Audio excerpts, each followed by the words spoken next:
nationwide simultaneous earthquake drill.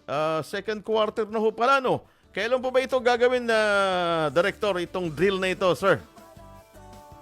Itong drill na the second quarter, the drill na Dave at Opo. mga kinig, ano po ay gaganapin natin sa 28 po ng buwang kasalukuyan. Ito po ay a Friday. Opo.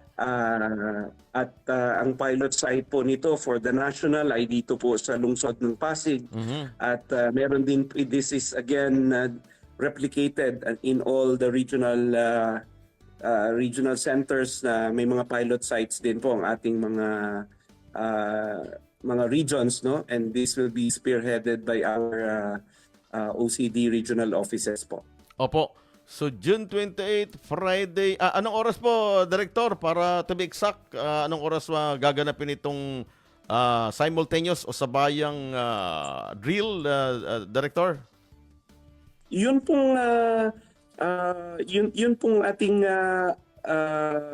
oras ay pina-finalize pa po, pero ipapaalam po natin ito. Ang start po ng exercise, no? Start ng activity will be at 1300, pero Opo. 1400 po yung start ng talagang exercise na gagawin natin.